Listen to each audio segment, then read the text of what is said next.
तू convince कर. तू pitch कर ना, तू पिच का नाही करते?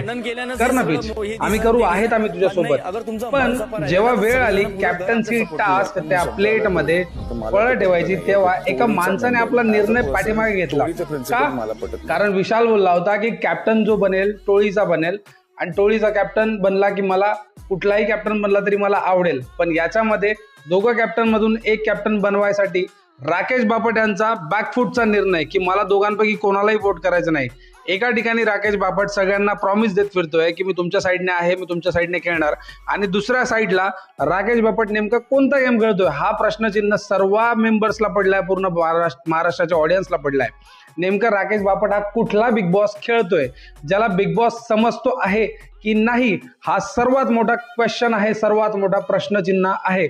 टास्क रद्द करणं हीच स्ट्रॅटेजी आहे का राकेश बापटची? कमेंटमध्ये मला तुम्ही नक्कीच सांगा.